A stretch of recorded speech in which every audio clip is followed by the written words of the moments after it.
Greetings. My name is Michael Erlewine, and I'm the founder of the All Music Guide, allmusic.com. I want to introduce you to the Michigan Music Project. It's a work in progress that consists of a series of interviews of Michigan musicians, artists, venues, and musical supporters. If I'm going to start anywhere, it has to be with my father, Gus Nastos. And the G in the middle is for him and for my grandfather, George Lutz, who were very close to me. Both died at young ages.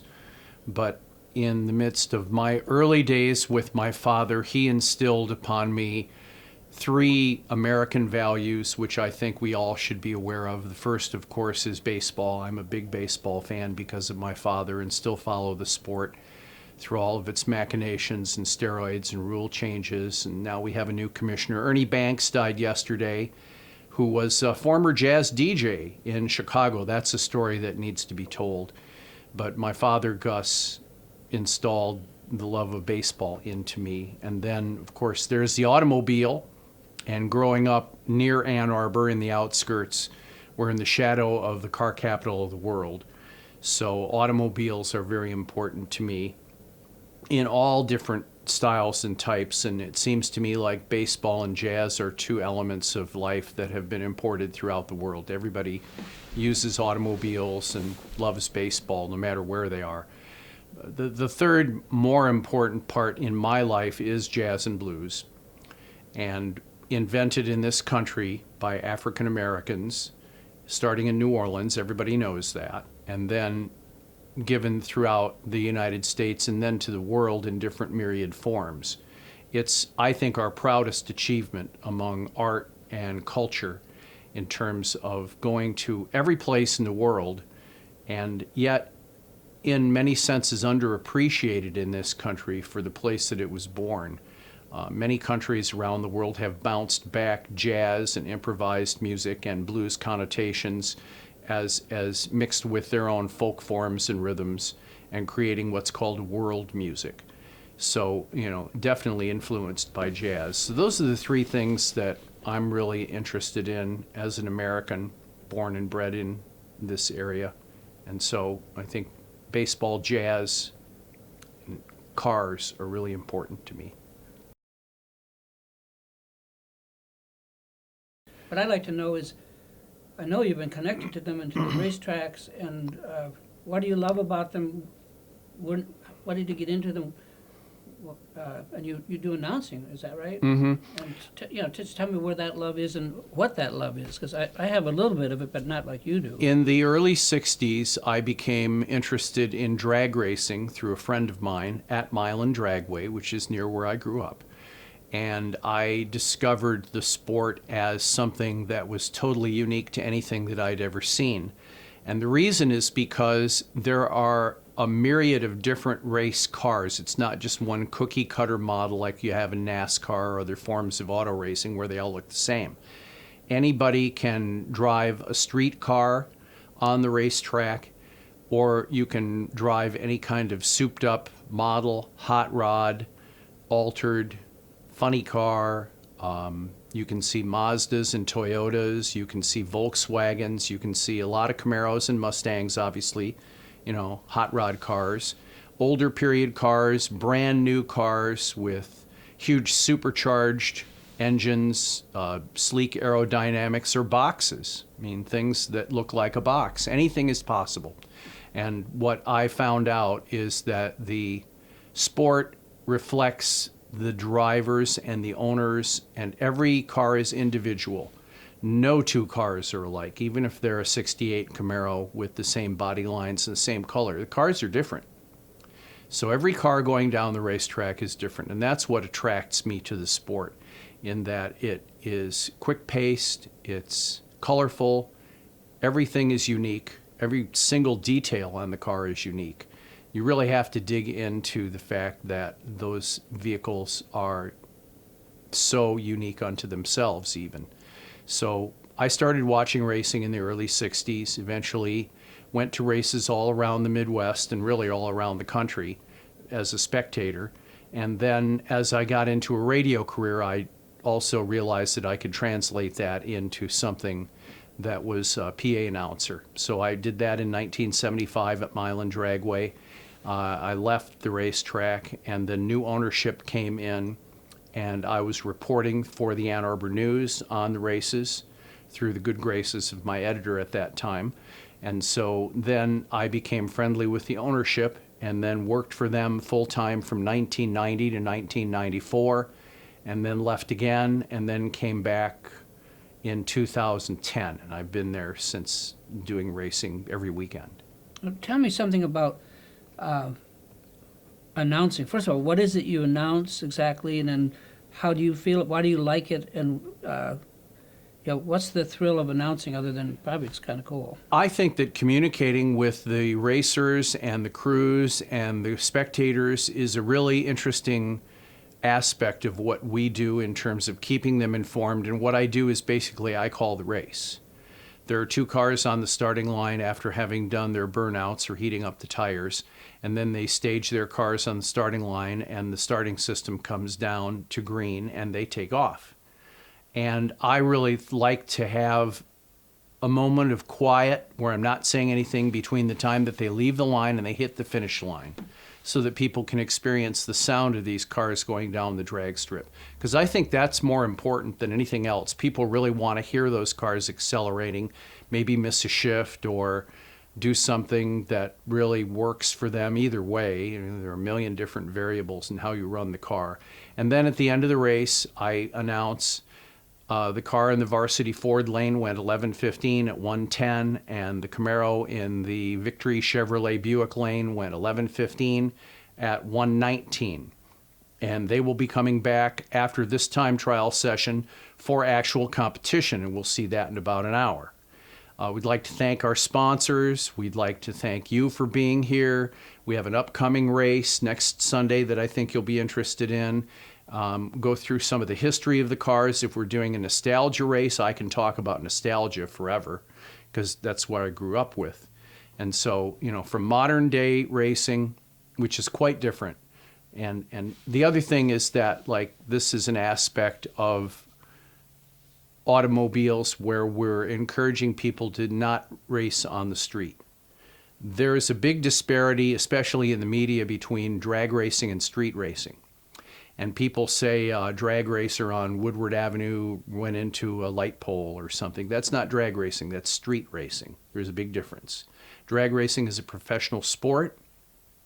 It is something that's timed, sanctioned, safety features, very regulated in one way, but without rules in another, as far as what kind of car you can put on the racetrack. So we encouraged, and this is how drag racing was formed. Police said, take this off the street, go to a racetrack, be safe, don't endanger innocent people, and let's have fun. And what are some of the perks of being an announcer? I'm just kind of curious. I mean, do everybody know you there after you've done this a while? Do you get any appreciation for doing it? It's a great question, because I would say that there are many people who would never have met me, would never meet me, because I'm up in the tower all the time, and by the time the race is done, they've already packed up and gone home. There are racers that come up to the racetrack tower and say hello, or I see them when I'm not announcing, which is rare, because when I'm at the racetrack, I'm in the booth all the time. Occasionally, I get to go out and mingle with the racers. That's when another announcer is there, and that's rare. I have made some friendships, for sure. I would say that I'm friendly to everybody. I want to promote their products that they're being sponsored by. I want to encourage them to do well. There are very few times when I would, say, that wasn't a very good run, or boy, you didn't do very well on that one. I'll point out certain things about the racers that I know, like Bob Bentz has a 19-second Ford Granada, the slowest car on the grounds, but don't discount him, because he can win a race just as easily as anybody else. He may not be the quickest car, but with the handicap system, he can race a 12-second car, and the handicap is in the Christmas tree, the starting line system. So that difference can always lead to a victory, or if he's just a little bit off pace, then he'll lose. So there are a lot of variables about it. It's more complicated than I want to talk about. The people who race understand, and the people who follow the sport understand the handicap system, but there are certain aspects of the cars that are really, really quick and exciting and doing wheel stands, and then there are other aspects where somebody just wants to have a good time. They don't care if they win or lose. They'd like to win. Of course they'd like to win. Anything else that you want to say about car racing before we move on to something Well, else? you said something about the aspect of what I like about it. I just like being a part of it. We run the races very efficiently, and pairs of cars go down the racetrack every 10 seconds, every 15 seconds. So it's just a continual stream of cars. We may have as many as 250 cars in any single eliminator category, and we have as many as 4 to 8 categories per day. So every time I call the next class up to the staging lanes, they come into the lanes, and then we run their round. And at 125 cars paired up next to each other, 250 total, it takes about an hour to do that, but not much more. And especially with smaller classes that don't have as many cars, we can just get right through those and get on to eliminations. Other days we'll have oil downs. Other days we'll have precipitation. We can't run in any kind of rain, whether it's misting or pouring. And then there are other factors of cleanup and delays and whatnot that take place. But we run a really efficient race each and every time we go out. And depending on these other variables, it's really gratifying to run a race that's well done. Now, when one pair of cars races, is another one queuing up? Are there 4 lanes, or they all come to the same? It's 2 lanes, So they're right and by the time the cars leave the starting line and get about 60 to 100 feet out onto the racetrack, the next cars are behind them warming up their tires, doing what we call a burnout, or smoky burnout, heating up their tires and getting ready to go. By the time the cars are at the finish line and cleared past the end of the racetrack onto the return road, the next pair of cars is in the staging lanes, Cool. in the staging lights, and ready to go. So we run them pretty quick paced. Do you feel like talking a bit about baseball? Why is that so beautiful? I'm not a baseball fan, so I'd like to know. I'm other fans of like football and stuff. Well, my dad took me to Tiger Stadium when I was a kid. He was a big baseball fan.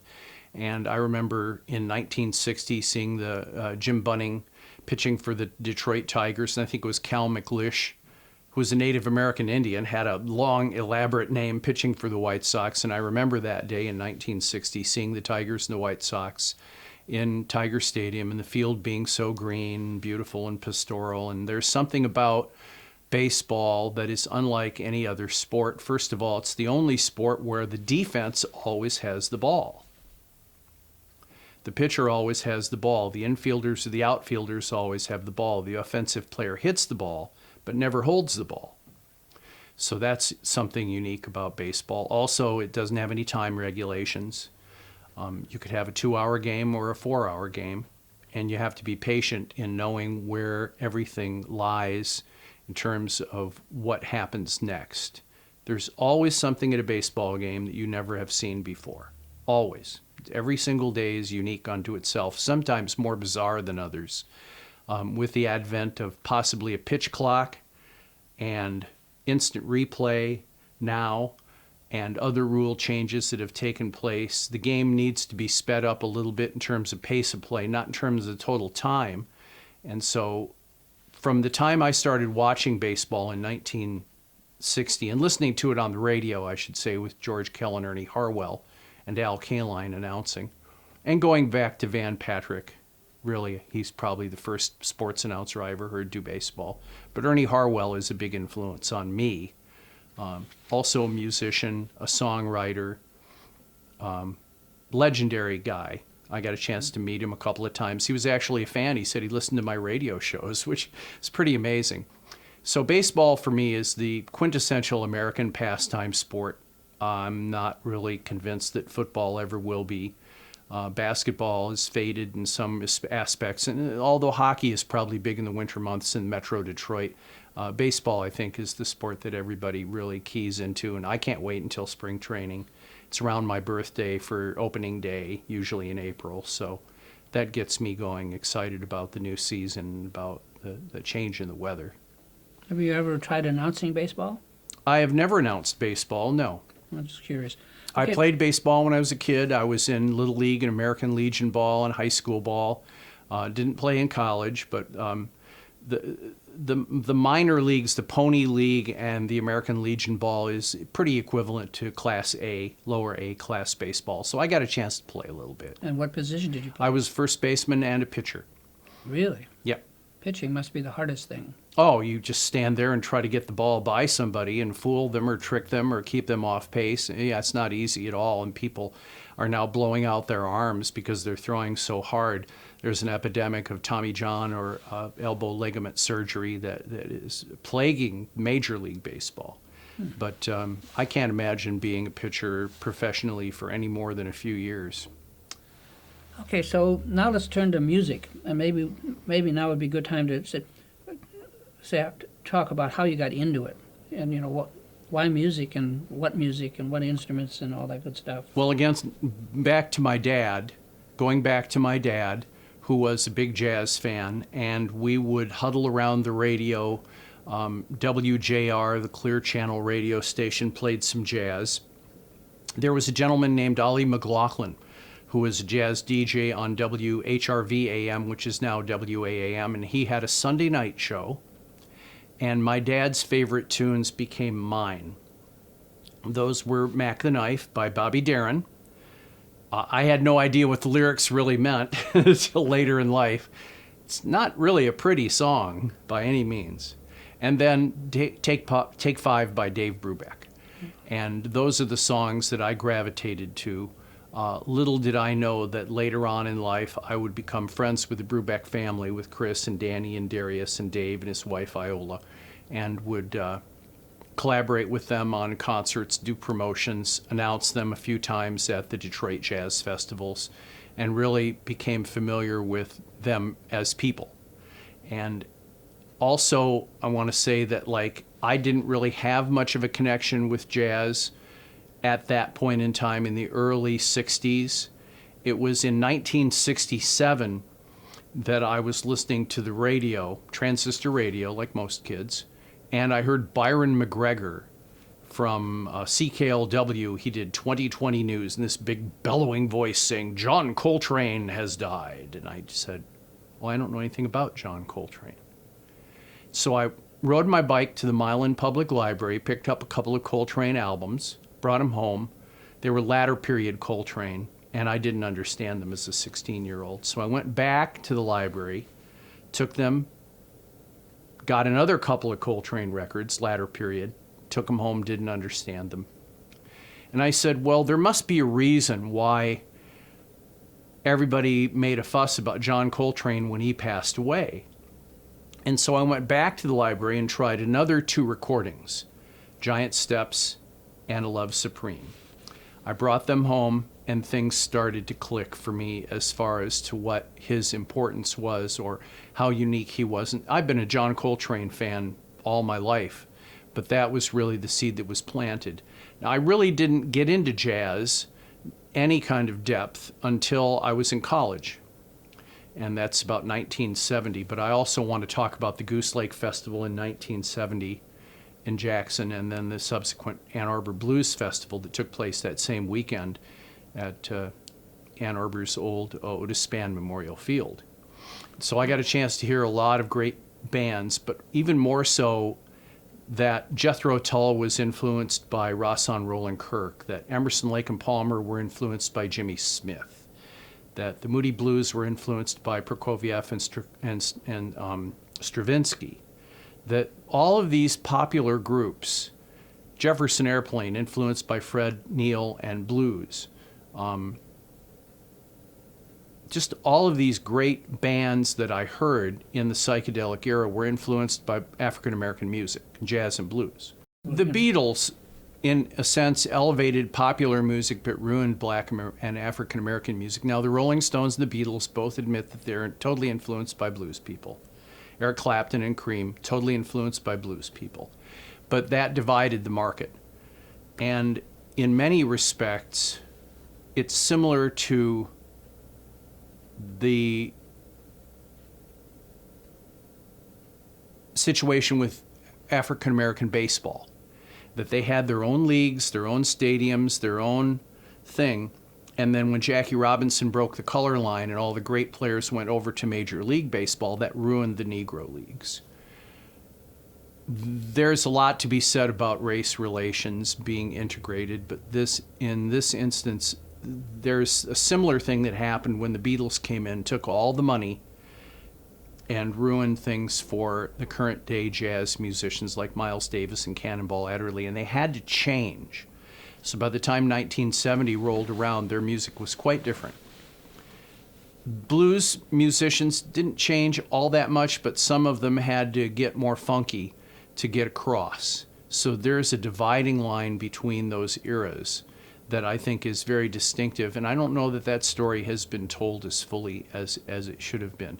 My involvement in it is that in the era of Goose Lake and Ann Arbor Blues and Jazz Festivals, I was in college and just coming out of being in a kind of an isolated situation because there was really no music on the radio. And the era between 1970 and 1972 was one more of discovery for me. In college, listening to WABX, who played some jazz and some blues, and other stations like WNRZ in Ann Arbor also did. And then by 1972, I was working on a radio career and working at WCBN in Ann Arbor, a student-run radio station, and also working at WAAM part-time as an AM DJ. WABX was doing pretty well.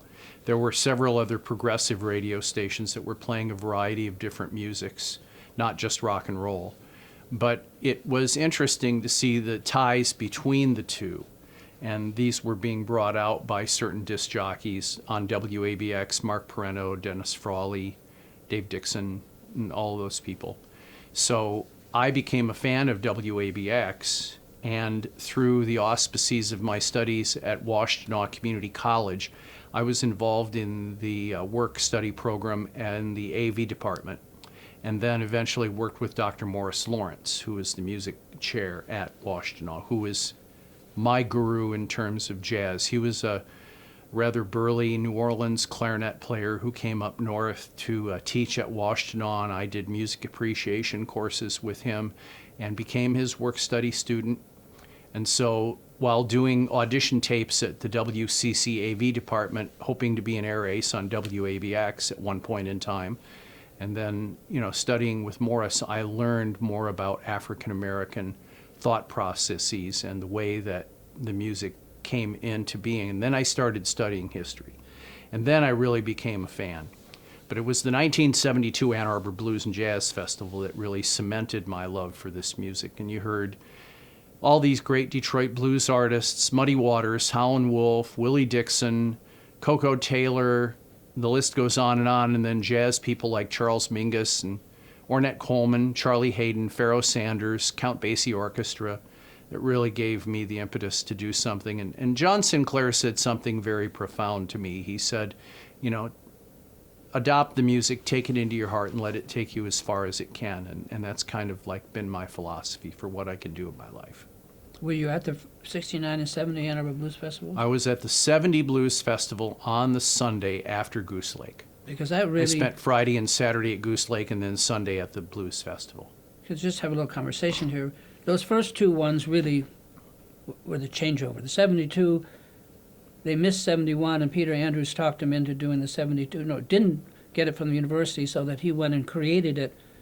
But it was not as pure in many ways as the first two. And certainly there was no event where that many black blues musicians ever came together as those first two festivals. And I was just curious whether you were there. So you were there for the 70. I was there for 70 on a Sunday. Right. And of course, at that time, the Parks program concerts on Sunday were going really well. So when I wasn't at Mile and Dragway, I was seeing Johnny Winter and a group from England called Blodwyn Pig and The Up and Third Power and Bob Seger and all these other people that played at those Sunday Parks program concerts between 70 and 72. And so for me, that was the impetus for not only going on with exploring this music that I didn't know as much about, but also by 72, I was really able to hear it. And I was at the whole festival that year. I should explain that the Detroit Blues sessions on Sunday emphasized all the great Detroit blues people, Bobo Jenkins, Joel, there are many others, but the whole festival in 72 featured a smattering of the Chicago blues guys. I think it was the Saturday afternoon that had Howlin' Wolf, Muddy Waters, Willie Dixon, Coco Taylor, and the like. If I have to recall which ones they are, I would have to say that, and just reiterating, in 1967, I heard of John Coltrane's death and then went to the library, and I think that probably picked up on a couple of the latter period LPs. I think it was Sunship or Live in Seattle with Pharoah Sanders, and then took them back and picked up Ohm or Cosmic Music. These are the latter period, like 65 through 67 or 60, mid to late 60s John Coltrane records that I didn't get. And so those are pretty far out. Yeah. So most people would have trouble listening to them. Well, as a 16-year-old, I didn't understand them at all. Right. Well, as far as music goes, I took piano lessons with a young lady named Janet Hertler when I was 6 or 7. And because piano is a percussion instrument, I kind of gravitated towards drumming and was studying solo drumming and rudiments and fundamentals, and then eventually became a drummer in the Milan High School junior band, which did marching and concert performances. So what kind of drums were you playing there? I played snare drum. I was the lead snare drummer. The lead percussionist always played snare. Now, if I remember from your biography, stuff that you not only learned jazz drumming, but you also learned classical, which I know nothing about. I'm curious about what kind of classical drums you did and what kind of music you played with. The stage bands, the marching bands would play during the fall for football games, and then the pep band for basketball games. The concert band comprised different marching band charts as well as symphonic classical pieces. We played toccata and fugue. We played more obscure pieces, not necessarily symphonic, but stage band presentations. We didn't play pop tunes or anything like that. Like many bands do these days, they play adaptations of popular music, but we didn't do that. We played more. And what kind of drums were you playing for? I played the snare drum. I was the lead snare drummer. I also was able to play timpani. I played timpani when the scores allowed for it. I started off playing bass drum in marching bands, but I was good enough to be able to move to the snare and then lead snare, where I wrote cadences for the rest of the section. Was actually section leader by the time I was a sophomore in high school. So I was section leader for the last 3 years of my high school career. And then into college, we would play in different settings with Dr. William D. Ravelli, who was the big band or the marching band director at the University of Michigan.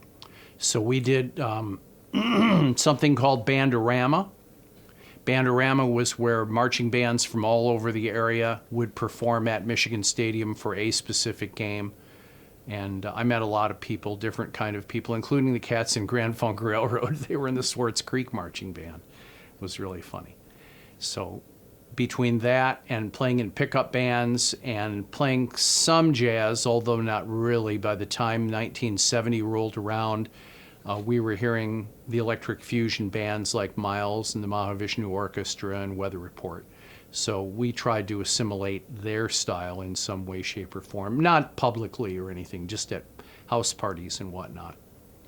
And I played my share of blues, with friends. And by the time I got into college, I was really focused more on my career as originally a medical technologist, and then also getting into radio. After doing 2 years at Eastern Michigan University, I decided that radio was something that I was able to do and wanted to try to make my career out of it. And since I like music so much, figured why not share that music with other people if I had the freedom in the format to be able to do it. I continued to play music, but only on the side, very much on the side. Didn't even really practice.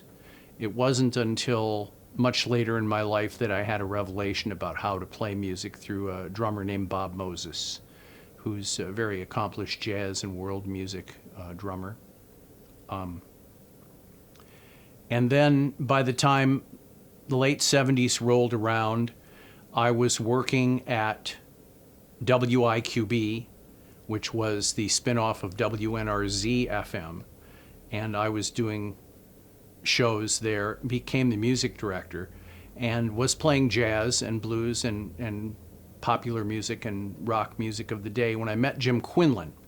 And Jim Quinlan was the program director of a series of concerts at Eastern Michigan University, where he presented musicians who were associated with the Creative Music Studio in Woodstock. And he was working with Carl Berger and Ornette Coleman and Don Cherry from there to bring bands in to play at Pease Auditorium.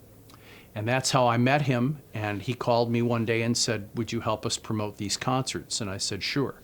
So I had him on, and I was playing their music anyway, but I was interested in it. And then eventually I got to do some substitute shows over at WEMU where Jim was working. And then by the late 70s, the CETA grant was established in the country through the Jimmy Carter administration. CETA is the Comprehensive Education and Training Act, which brought people that had skills in certain areas, bringing them into a workplace where they could get paid and learn how to develop their skills. And so Jim brought me to the Creative Music Studio in Woodstock, New York, where I worked with those people, including Carl Berger and the rest, and Jim was also there. And I was the director of publicity for the Creative Music Studio under the CETA grant. Unfortunately, the Carter administration pulled the grant after I became established. And so I did not work there for a very long time, maybe 6 months. But I got a chance to experience music from a different perspective, and it was really a revelation to hear dance troupes and world musicians from all around, and also students that came in who were learning their craft through workshops with the Art Ensemble of Chicago and trombonist George Lewis and Carl. Carl has a basic practice and a universal music concept that really resonated with me and with many others. I'm not alone on that, for sure. And what kind of, so someone actually talked you into going across country all the way to Woodstock or wherever it was, and what was that like? You can say a little bit more about, like, when you got in touch with people like Carl and some of these other Dave Holland, people like that. It must have been like different than Ann Arbor. Or was it? It's very different than Ann Arbor because I was ready for a change, and I thought maybe that this would develop after a few years into a job on the East Coast, maybe with ECM Records. It would develop into something else. I thought that maybe if I stayed there for a couple of years, I would develop more skills to be able to do this kind of thing and then stay in the East Coast or New York. I eventually, after the CETA grant was pulled, moved to Washington, D.C. to stay and look for a job for about 6 weeks. And then I was offered my old job back at Discount Records in Ann Arbor. And so I came back to Ann Arbor, left most of my stuff in Woodstock, and then came back for it months later. It was all sitting there in storage for a while. And which Discount Record store? The one on State Street or the one in Main Street? I worked on the one on South University and the one on State Street. And also, of these Woodstock Creative Music Studio people, were there any of these people that became your mentors, or that meeting them as a being, as a person, actually opened your mind aside? I'm sure all of them did to some degree, would be my guess. That's an interesting question, because the first weekend that I was there representing CMS and learning how they operated, we went to the Felt Forum in New York City in Madison Square Garden for the Zoo Manifestival. The Zoo Manifestival was organized by Giorgio Gamelski. And there, Patti Smith, Frank Zappa, the Dial of Poem poets, William Burroughs, many, many others in different disciplines were all there. Philip Glass. I can't think of all the names of the people that were there. That kind of was startling in terms of what was presented and how broad it was. And then coming back to Woodstock, we were prepping for a workshop with George Lewis, the trombonist, who was experimenting with electronics and doing solo work. And he's about my age, and I really related to what he was doing. I knew his work. I got a chance to work with him. There was a percussionist named Andre Santazzo, who came in from Italy to do a week residency at the studio. And of course, there's Jack DeShnett and Colin Walcott and so many others that lived in Woodstock that worked at the studio or did workshops or symposiums or classes. And then, of course, you've got Carl Berger and Ingrid, who the mainstays of the festivals that were taking place there, and then, of course, the mainstays of the daily operations of the festival. There were festivals done outdoors at the Olympic soccer field that I didn't go to, but there are recordings that have come out now recently of those festivals and those performances at the Creative Music Studio. The other connection is that Bob Sweet is a person who I met at the studio, and he came in from Detroit, and I didn't know him personally, although I knew his work with the group Kumba and the Sun Messengers. He was a drummer too. And Don Davis, who's a saxophonist who worked with the Microscopic Septet, who's also from Detroit. Those are people that I didn't really know, but I knew who they were, and they were friends with me. And so the connections go beyond. With Jim Quinlan, of course, his guidance in bringing me there expanded my horizons hundredfold. Jim is now with the Rhythm Foundation in Miami. Bob Sweet is in Ann Arbor. He works with the University of Michigan Transportation Research Institute.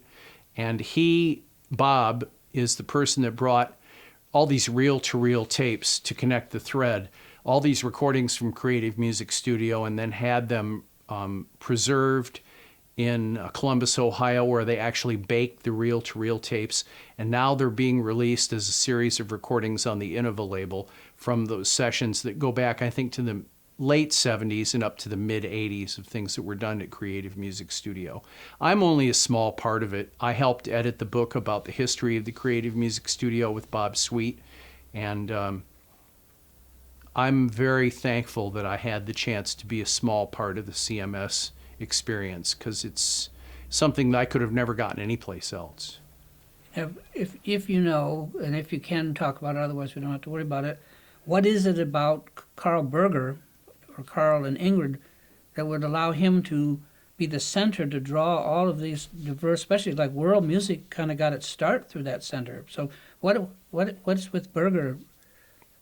What was he like? I mean, why would, he was a central figure there.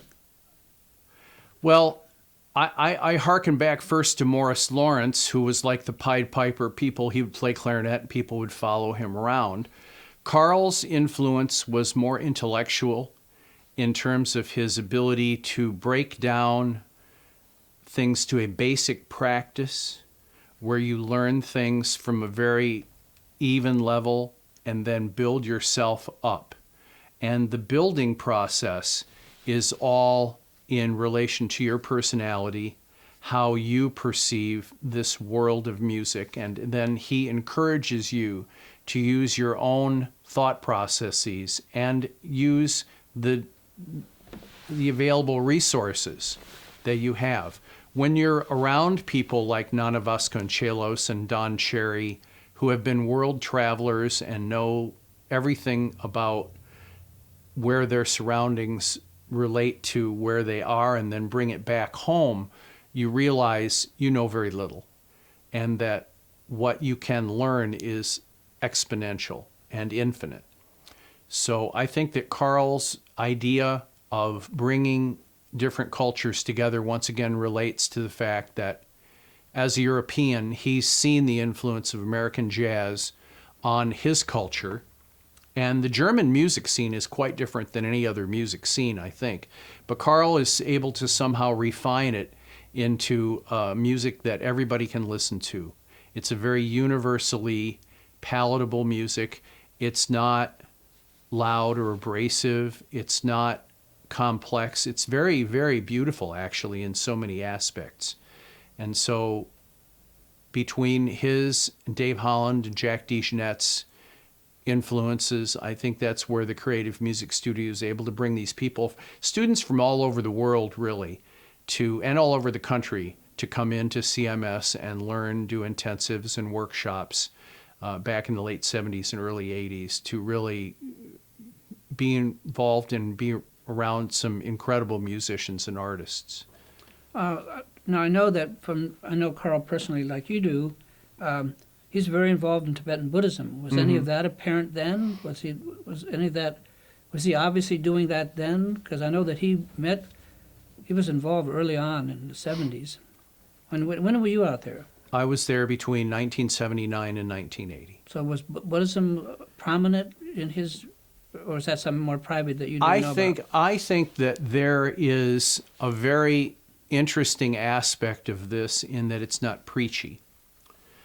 There's no interest in telling you what to do or how to run your life. There's no interest in you being a part of the group on that level. There is interest in you being aware of it and doing a self-realization kind of situation where you can find out among your own soul and your own precepts about how you can adopt this part of your life. But there was never anything that I remember that was told to me that, like, oh, you should try this or you'd really benefit from this. There was never anything the one thing that I learned more than anything else is there was never anything said about you should do this. Was he clearly interested in Buddhism? Oh, yes, there's no doubt about it. And the surroundings would dictate that. The Creative Music Studio, when I was there, was in upstate New York in the Oler Lodge. And the Oler's Lodge was a former resort area. And there's a common house with a huge kitchen, all natural foods being served every single day. And the lodge consists of various housing units where students or faculty or staff could stay for a time. And then there were other rooms in the lodge where people could stay as well. So it was a community within itself. The lodge is huge and expansive. Like I said, it had the Olympic-sized soccer field where they had concerts. And I was there during the fall and winter semesters. So we were up there in the mountains and sometimes stuck because of the snow. Very few people had vehicles. I had a car, and I didn't use it all that much. But it's a very... I wouldn't want to say it's an insular community because it's not. It's concentrated. Everybody there is interested in the same thing, whether it be Buddhism or music or thought processes or kind of finding yourself more than anything else. I think that's the main purpose of Creative Music Studio, is it's a place where you can find yourself. Cool. I wanted to go backtrack a bit, and people like myself, I never had an interest or even never thought of it, never occurred to me that I would want to be involved with radio. I'd like to know a little bit more about your wishing to be on the radio, and even more important would be, what are the steps? You know, we don't have to stretch it out, but from talking to you, it sounds like definitely you had to do a lot of jockeying around and trying to get ready, try to get in there. That was not a simple thing. And maybe say a little bit about how does one get ready for a life with radio, and how does one worm oneself in, and what are the problems, and just a little bit about that. I just think it's interesting. I think these days, all of those aspects of wanting to be on the radio are irrelevant. Are irrelevant. Yeah. I think that it's a different time and a different era, and I think that people who can speak and talk and have good voices are not necessarily wanted. I think that these days you only have to work for virtually nothing, or do it for 40 years and then all of a sudden be acclaimed as some sort of a good person to do this. I think there's a real dichotomy between the good broadcaster and the mediocre broadcaster these days. Back in those days, I would consider myself fairly lucky. I don't have a catchy name. Michael G. Nastos is my name. It's not a fake name. I did use fake names when I did a blues show up in Petoskey called Blues Downstairs on a station up there. Called myself Michael G. North because I was Michael G. up north. And I was actually George Michaels for a little bit on WAAM when I was doing AM radio.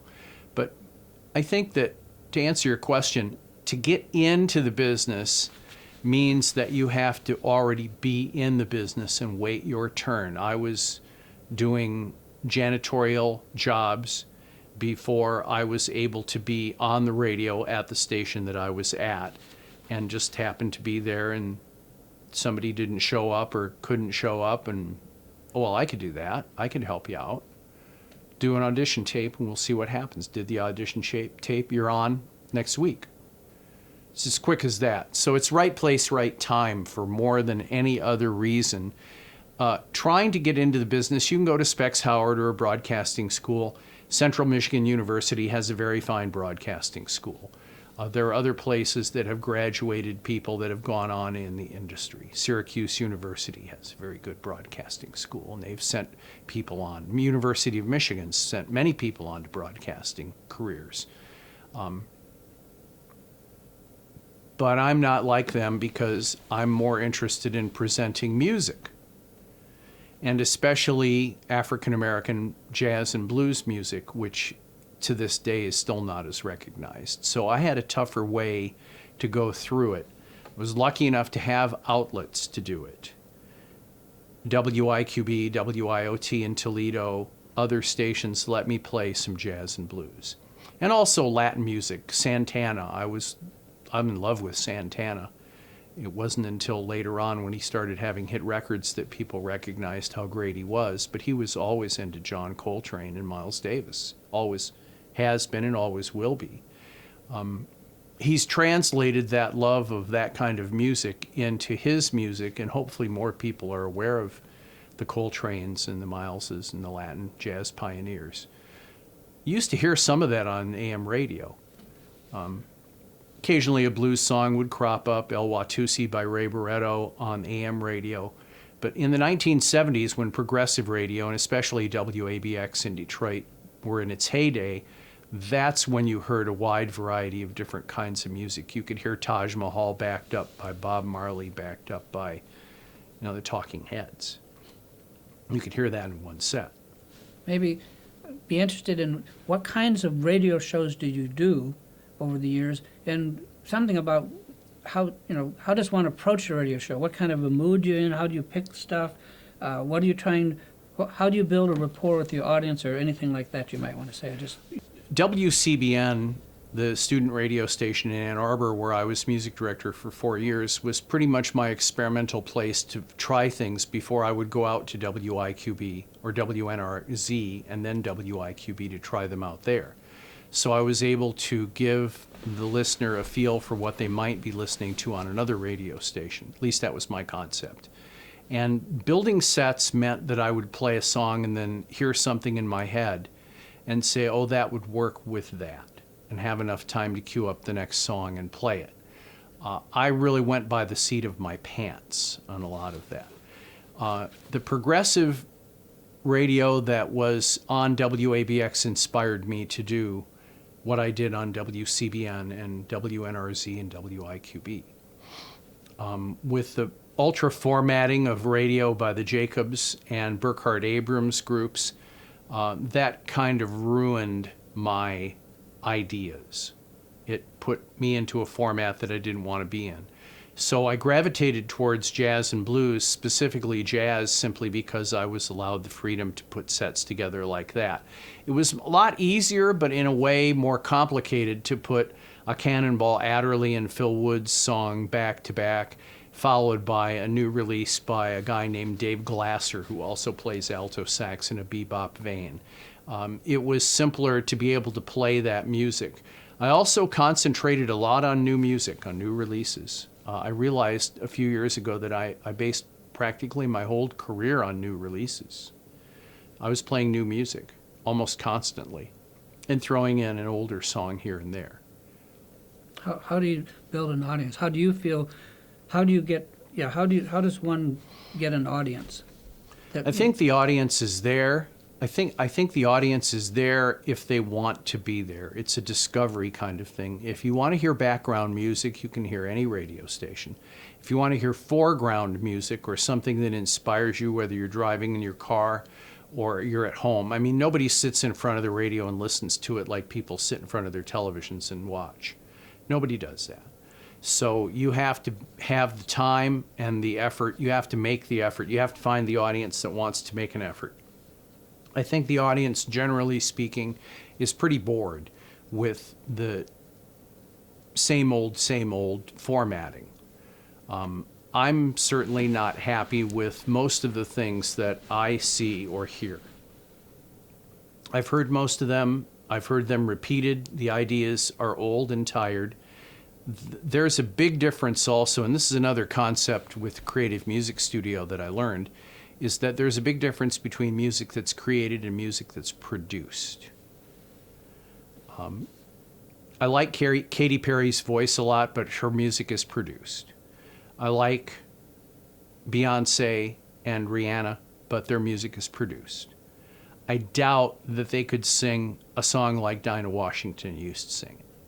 I doubt that she could sit down with a bass, piano, drums, and organ, or a saxophone, and make the same kind of music.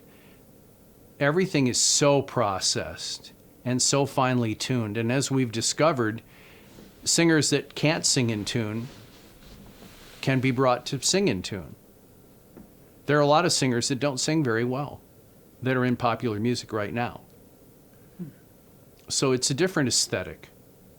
And I think that aesthetic definitely bleeds into people who are doing radio. They don't say much, if anything. There are a lot of automated stations out there with fake voices on recordings in between songs, and you don't hear anything about who that was or what the depth is of their playing or that they came from Kansas City or New Orleans. You don't know any of that. So did you talk to your audience between songs and Absolutely. stuff? And I would play sets and then back announce and then say, it was Joe Henderson, and he came up through the ranks in Detroit, but he's originally from Lima, Ohio. He has a sound that's quite different than John Coltrane's, even though he's influenced by John Coltrane and a peer of Coltrane. And that was his version of I Want to Talk About You, which is a great old jazz standard that many people have done, but not quite like Joe Henderson, as you just heard. I see, that's cool. What did you think, this is really what do you think of that song Happy by Pharrell Williams? I love it. Me too, isn't it? I love it. Yeah, me too. And when I discovered it, this is a funny story because my sweetheart's granddaughter is 4, and she's hooked us on things like Frozen and Candy Crush games and whatnot. But when we were with her over the holidays, we rented out the movies Despicable Me and Despicable Me 2, which is loaded with Pharrell. And I don't know, there's just something about the song that I relate to and that I'd like to be more like. Then I discovered that on YouTube there are 100 versions of Happy. Yeah. He's got like 100 versions of Happy, all the same song, but with different people in the foreground dancing and mimicking the words and whatnot, and I just think it's fun. I gotta tell my story of it, just not for your thing, but I've been wanting to tell it. Anyway, I go walking every morning up at Ferris on an indoor track, elevated track with basketball courts down below. And you really don't talk to anyone there. Everyone's kind of doing their thing, and you just walk. And while I was walking, then they play music, but sometimes it's so loud you can't hardly stand it. And sometimes it's just, and then this little bits of music kept hitting in my ear and picking me up, and I had no way of finding out what it was because I have no idea where the music came from. They don't have a DJ or anything like that. So, weeks and months went by, and every time I could hear that music, I would just kind of get happy, but I didn't know the name of it was happy. Finally, I screwed up my courage and asked the guy that sits and folds the little claws that they wipe the machines off with, "Do you know what this song is?" And he says, "Who did it?" And he says, I don't know who it is, but the name of the song is Happy." So I went home, and of course I found out what it was, and it's just an enchanting song, just amazing song. I don't understand what happy, like a room without a roof, means. Nobody can explain that to me. Well, I think you'd be awfully cold, especially just where we how live. about, when you say, does someone have open ears? It's the same Yeah. idea with the mind. Yeah. Probably, just like without being closed, I didn't expect us to go there. No, I'm not doing this for you. I've been wanting to talk about that just because very few popular songs interest me anymore. But that was one that you talk about produced or created. I'm sure that was produced, but it's very creative. Yep. And I wonder if he's done anything else that good. Well, the other thing is that the song is really stripped down. It's not full of synthesizers and 10 voices and echo, and it's pretty pure. That's what I like about it, because it's not, I don't think it's very, it's unvarnished. It's original.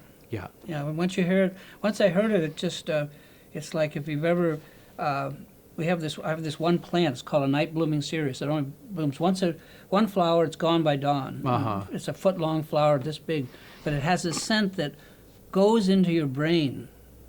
You can feel it going into your brain like nothing has ever been into your brain that deep. Right. And that song went into my ears the same way, right into my ear brain. Anyway, let's talk about some of your favorite music, personally. Not what you play for people because they like it, but in blues and jazz, if you want to, talk about some of your favorite artists, maybe even some favorite tunes. Like which of the Chicago blues, or did you also listen to Delta blues, or did you? I know that you know a lot about jazz, so that's one thing. The other thing, I need to know more about your personal music playing career. Those two things to start out with. Well, as far as favorites, it's really hard to identify them because I have so many. I also listen to a lot of new music, so I'll come across somebody that I didn't know and enjoy them. One of the things that I think is beautiful about my life is that I get access to all this music. I think that Spotify and other forms of online musical sharing is a blessing in a lot of ways because I can go to something and find it fairly quickly. That kind of has eliminated the usage of your favorite disc jockey on the radio. I feel, in a sense, minimized because of that. I think that anybody can find music any place, anywhere, anytime on their iPhones, and you don't need somebody like me anymore. I feel kind of obsolete in that respect. On the other hand, I think that there's probably more of a need for somebody like me, because if you can identify with that person and relate to them, then they can be your musical guru. You don't need a machine to do it for you. As far as favorites, I've always been #1 fan of Muddy Waters. He was born on my birthday, or we were born on the same day in different years. Muddy Waters encompasses everything that I think blues has been and should be. He's no nonsense, he's kind, and yet he's like really refined in his stance. He doesn't deviate. He never did deviate. He was always his own guy. With Willie Dixon, they wrote incredible tunes. I mean, those statements of blues art will always be the gold standard, I think. Howlin' Wolf has a voice like nobody else. There'll be nobody ever like Howlin' Wolf. Nobody should even try. He was the kingpin for blues vocals. He's just a phenomenal dude. I can't think of anybody I'd rather listen to an hour of Howlin' Wolf than listen to anybody for even 5 minutes. So the Chicago blues being so close to Chicago and Detroit having an influence on, from the Chicago blues tradition, I think there are very few others that I think compare to Howlin' Wolf and Muddy Waters. I'm not big on blues guitar. There are very specific people that I think are great. Jimmy Dawkins is always the greatest. Otis Rush, always the greatest. There are only a few others that I think can hold a candle to those two. And then if you go back to the 40s, T-Bone Walker, there's nobody like him. Now, I heard a young lady play in R.J. Spangler's band the other day that sounded remarkably like T-Bone Walker. Could swing, play deep Texas and Kansas City blues. I like that a lot. So, I mean, T-Bone, and to a certain extent, Robert Johnson, they're the pioneers. I like the originators and the pioneers. I'm not really crazy about the imitators and the people that came on later. I think that the tradition is being upheld, but I think the tradition is quite different nowadays than it used to be. What do you think of Lonnie Johnson? Well, Lonnie Johnson is the pre-pioneer for everybody, jazz and blues-wise.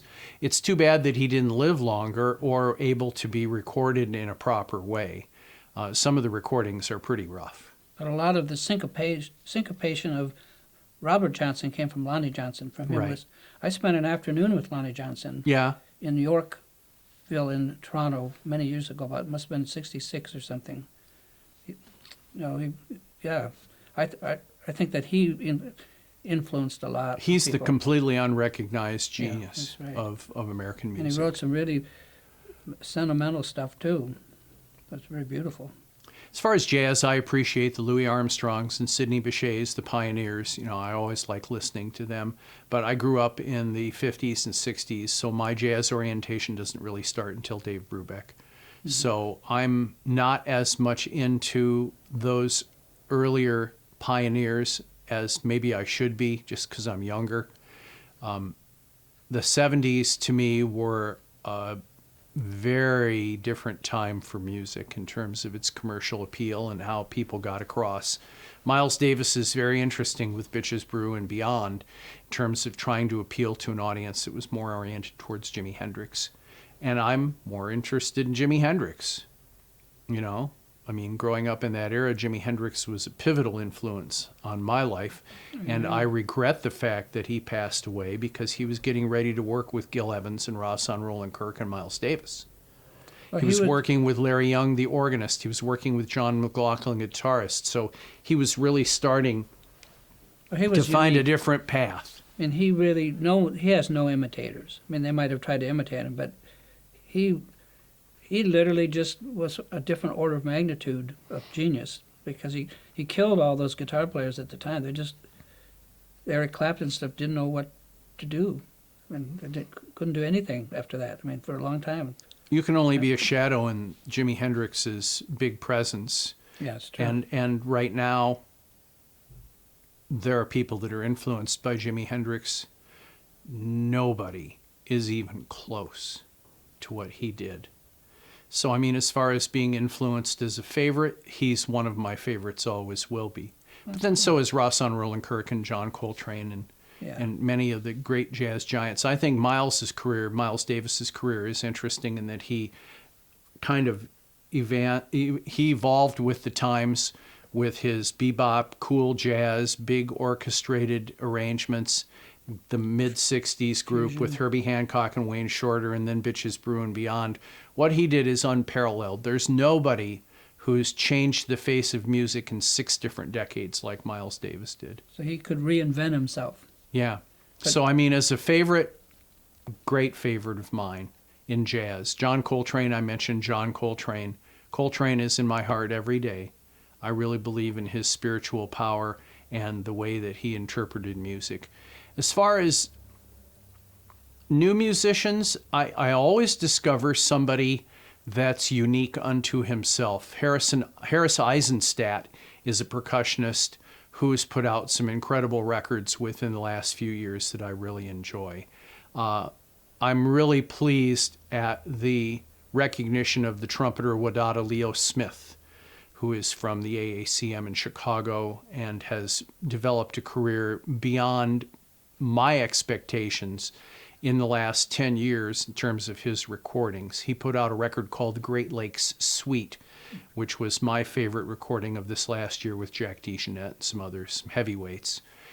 Leo Smith is really somebody that I admire a lot. There are younger musicians like Steve Lehman and Michael Eaton who may not be as well known to the general public, but are really talented. And then I always go back to people like Craig Taborn, the piano player who has roots at the University of Michigan and has become a prominent creative improvising pianist. Marilyn Crispell, who is at the Creative Music Studio with us as a student and then as a teacher and still lives in Woodstock, plays as unique a piano improvised style as I know of. And you know, it's so hard for me to pick favorites without picking people that I know, people that I've known over the years and have played their music on the radio and have a connection with and have seen them perform live. And I think that the one aspect of our life that we're losing is the ability to go out and hear live music. Those opportunities are dwindling for a lot of people because the market is so crowded. Now in New York City, and I work for Hot House magazine, writing monthly about artists in New York City, there is no shortage of events to see. If you lived in New York City and you really love jazz, you would have a difficult time making any choice any single day. It's a crowded field, but it's a wonderful thing to have a city of many millions of people, and all you need is 100 to go to any jazz event, maybe even 200 if you're lucky. But let's now contrast that with Ann Arbor. Ann Arbor back in the 60s and early 70s and stuff was quite a lot of live music. What is there now? I'm not even down there, but is there a lot of music there? Any jazz? Well, boy, the Ann Arbor scene in the late 60s, early 70s was really a blessing for a lot of people. And when you look at Loma Linda, Golden Falcon, you look at the Parks concerts, you look at eventually the Earl. Pig. The Blind Pig in the Basement was great for blues. You could hear Boogie Woogie Red down there any Monday night. It was great. And there were a lot of choices and a lot of musicians that were working. And, you know, we're talking about George Overstreet, Stuart Cunningham, Ron Brooks, Larry Manderville, a lot of the old guard of musicians that played there. Carl Alexius, who was my boss when I was the business manager of the Ann Arbor Federation of Musicians. There are still some, Paul Klinger, Jim DePogny.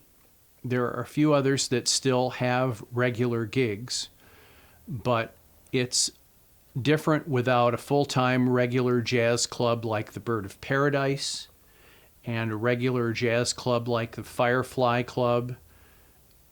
The Carytown Concert House, University Musical Society, they do what they can, but they are not presenting jazz more than once a week. Now, Carytown does a great job in bringing challenging improvised musicians as well as straight-ahead players into their house, but it's a concert house. It's around 100 seats, and it's tricky for their bottom line. University Musical Society brings about 6 jazz concerts a year, and that's it. Ann Arbor Summer Festival presents a couple of bands. It's not like the days when I was part of Eclipse Jazz in the mid-'70s, when we were bringing regular jazz music to the campus of the University of Michigan. And to harken back to that before, when I was working at WCBN, we had a connection with UAC, the University Activities Center, and they asked us, Suzanne Young asked CBN to start promoting a jazz series, which became Eclipse Jazz. And in 1975, I worked with people who helped found Eclipse Jazz to promote their concerts, and McCoy Tyner was the first one. Eclipse has a long history of doing jazz concerts in Ann Arbor. That's all gone. There were 3 Ann Arbor jazz festivals put on by Eclipse Jazz. They're gone since the advent of the Detroit Jazz Festival in 1980. And now there is a jazz series at the Old Town on Tuesday nights, which has just been established. There's a couple of places that do Sunday night jazz for young people that don't have to get up in the morning and go to work, or in the off hours, there are occasional places where jazz can be heard in Ann Arbor. It's not nearly substantive. I mean, it's not enough. I always wonder about Ann Arbor and its population, because I think that now it's much more white folk rock oriented than ever before. Families have grown up. Now there are those people, they're growing their children. They don't take them to jazz and blues events that much. We see them occasionally, but not all that much. And also the audience is graying. I'm on the board of the Michigan Jazz Festival at Schoolcraft College, and that audience is definitely getting older. After 20 years of performances there and other places, the jazz audience is getting older, and how you bring a younger audience into it. And I'm telling you, I was knocked out by this young lady with R.J. Spangler's group playing like T-Bone Walker stuff. I mean, how does she know anything about that? How can she play in such an authentic style? How can she exude the sheer joy of T-Bone's music in this context? How did she come about this? What urged her to get into this? It's just, these are the seeds that are planted that I think will grow flowers and hopefully huge gardens of this music at some point in time. But boy, we were floored by her. She was fantastic. That's great. Now, I'd like you to talk about, please, your own music. You played jazz drums. What kind of music do you play? What kind of music you produce? That's one. And then talk about AMG. What that was like, not the expose stuff, but it actually did a lot of people a lot of good just because they got their stuff out there. So those are two things, if you feel like it. One would be, you play music. You play jazz drums. Well, what kind of music do you play? I have played the jazz drum kit in bands, and some of that is documented through my work with a variety of different groups that I led, called the MG3 or the MG3 Plus, depending on how many. It was like the infinite Q of the CJQ. It's like the plus meant if we had 3 musicians extra, it'd be the MG3 plus 3. I'm not so much interested in being a jazz drummer. I'm more interested in being a percussionist and electronic technician through percussion. And so it was about, I was talking earlier about Bob Moses being an influence on me and saying to me that when you're playing jazz drums, you're like a bird and you're flying, and that concept of flying and wings spreading should be more prevalent in how you play the drums. But then as I started playing drums that way, I realized that that technique could be translated into a different kind of drumming. More hand drumming, more percussion instruments. And then I have always been influenced by Brian Eno, who was originally with Roxy Music and then did his own ambient and electronics thing. I'm very influenced by him. And there's a trumpeter named John Hassel who worked with Eno and has put out many albums. And it was about 8 years ago that I went to Ohio State and saw a concert with John Hassel. He never tours. He doesn't leave Los Angeles. He hardly ever records. But he did a record for ECM back then, and I went down and heard his band, and I was just knocked out by it. And then afterwards, he hung out and talked to me for 15 minutes. I was just floored to be able to speak with John Hassel.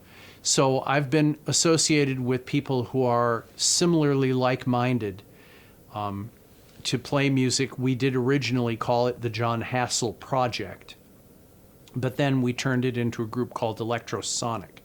And it's the tabla player John Churchville, who also doubles on trap drums, me on percussion, many times streamed through electronics through a digital pedal or a microcube, Roland microcube. And then Mark Kirshenman, who plays trumpet, teaches at the University of Michigan, is very influenced by John Hassel. And Rob Crozier on bass and percussion and other electronics. And his significant other, Kelly McDermott, plays flute. So we've done the John Hassel Project and then Electrosonic as kind of a side project. We've played at maybe 5 or 6 different places around the Ann Arbor area. The group without me played at the Michigan Music Conference in Grand Rapids last year. I couldn't go to that, but they played. And my personal music, I would say, revolves around a world music concept that melds East Indian and African, Latin American musics with jazz and creative improvised music. So it's kind of a combination of those things. And I gave you a CD of that, and maybe you'll share that with somebody on the interview, that we can hear a little snippet of it. The first minute of it, I think, is very indicative of what John Churchville and I are able to do together. He's just an incredible musician, tabla player. And this is the Kickstarter project that you did? This is the Kickstarter. What's the name of it, and where did they get it? I raised money for the Kickstarter project. It's titled Adobe on the Gobi. It's a title that's been in my head for a long time. It's kind of catchy, but it also reflects the fact that there's a South American adobe on the Gobi Desert, and then there are musicians playing in the adobe, which have all kinds of different influences. And it's a 4 CD set, and I initially thought it would be 2 CDs, but now it's up to 4, and we're going to be doing an Indiegogo campaign to do more production and distribution on it. I'm very proud of the music we've played. Some of the things are recorded on the radio on WCBN, WDET, and they sound really good, and I've transferred them to a master now that is being produced by my friend Dave Sharp in Ann Arbor. We have 2 of the CDs available now on digital download. The first CD, which is more of a jazz-oriented CD with arrangements and compositions and standards from various groups, will be done this week, 3rd week in January of 2015. And then the 4th CD will be produced for distribution probably within 10 days. Cool. Now, Excuse me. I'm running out of general questions, but I wanted to talk about, you brought up this idea of, I want to talk maybe together about the future of music, that music is now becoming a commodity. Just like a faucet, you can turn on and off. You can have like 50 channels, and you can turn the blues channel on, and you don't get to say what you hear, but it's blues, right? And to me, that's radically different than when we grew up in the 60s and stuff, where, I would spend weeks and weeks just listening to Little Walter or something like that, and trying to play his stuff. So now that, if it's becoming commoditized, I don't know what, it's a commodity. So what's going to happen? What do you think is going on? Because everyone's going to have like some music because they can get it, right? But then what's that doing to, the record labels are obviously dying, right? The record labels, as far as I know, are dead. Yeah. Independent record labels definitely do well.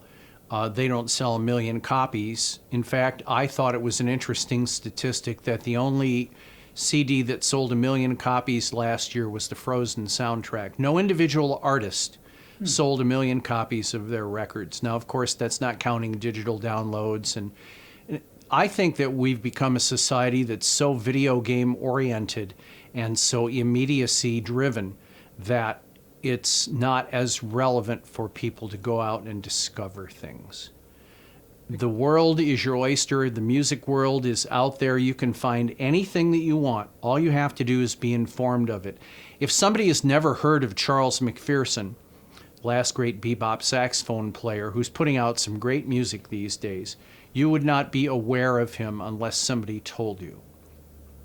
That's why I think the disc jockey on the radio, although it's a dying breed, is more important.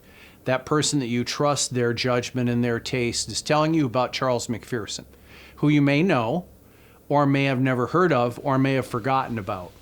Oh, I forgot that he was a disciple of Charlie Parker. I forgot that he's as good as Phil Woods. I forgot that he's still doing things, even though he's living out in San Diego. The accessibility has overwhelmed us to the point where we can't see the forest for the trees. And somebody told me that we bleached the culture so white we can't see the rainbow.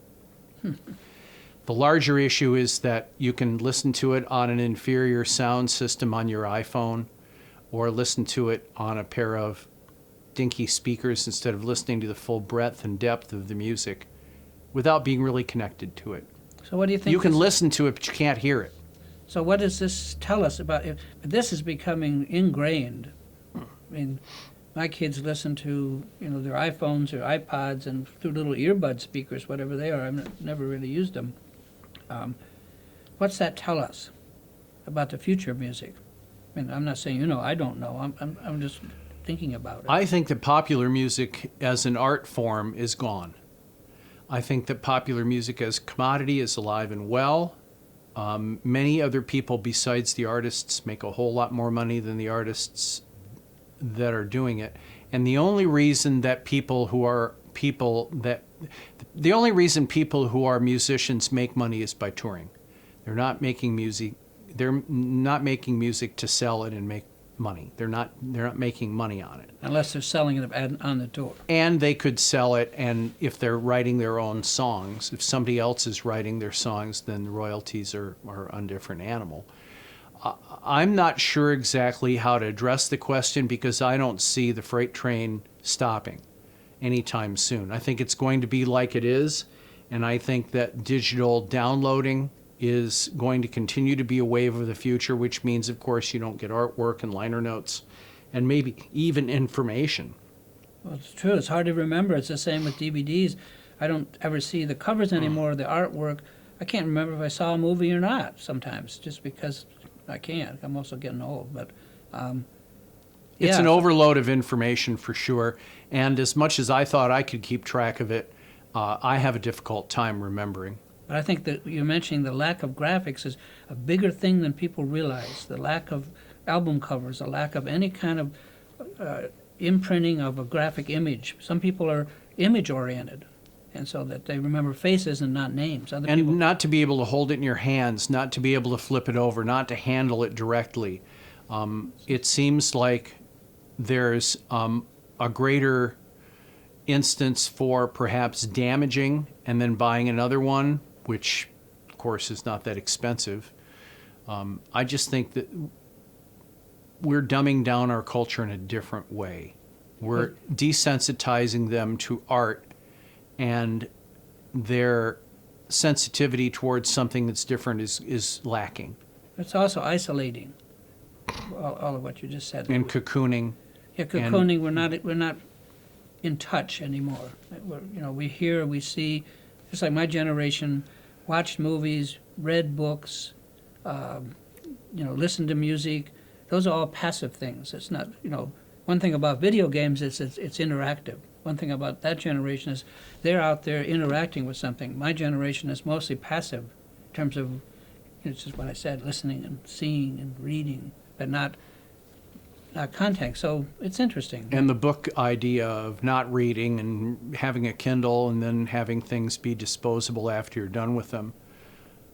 I mean, that's an aspect of clutter. That's not necessarily an aspect of how we live our lives. But I mean, as I continue to unload things that have been, heavy burdens physically on me for years and years, I see the value in that.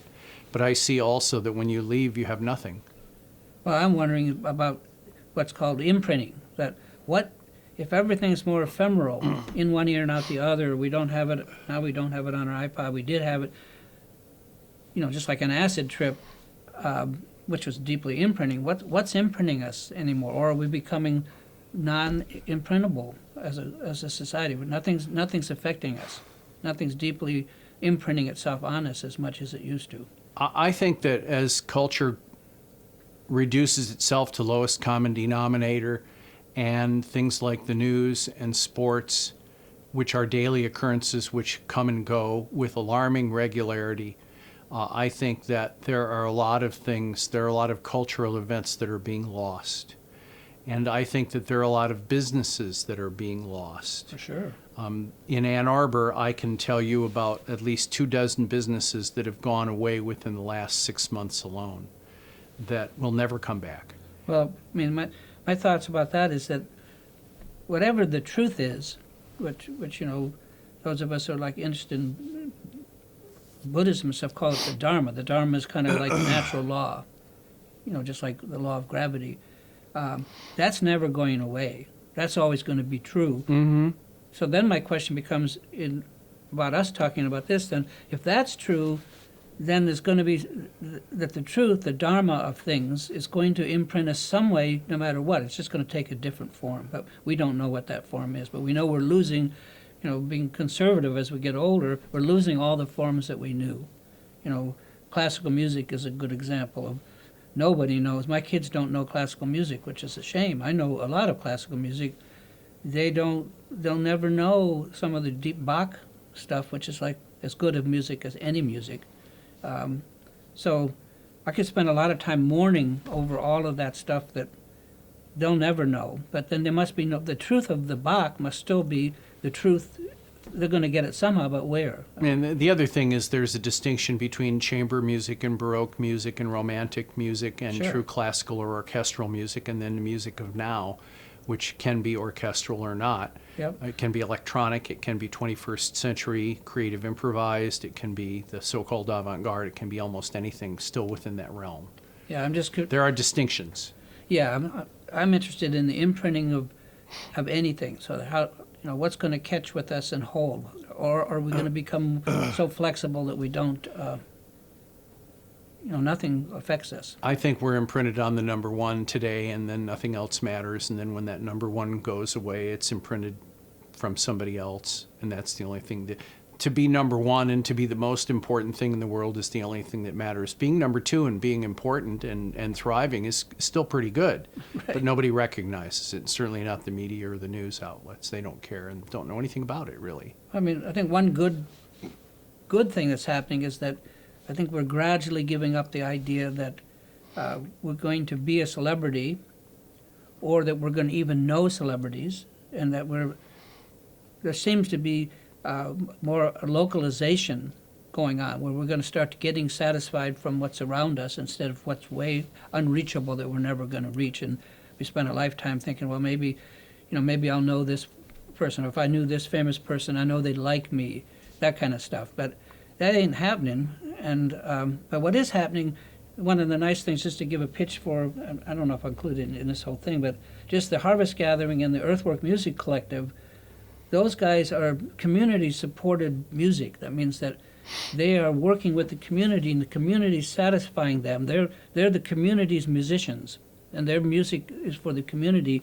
That's remarkably different than the era that you and I grew up in, where, everything was in New York or L.A. or somewhere, or Ann Arbor to some degree. But anyway, I think that obviously times are changing, but.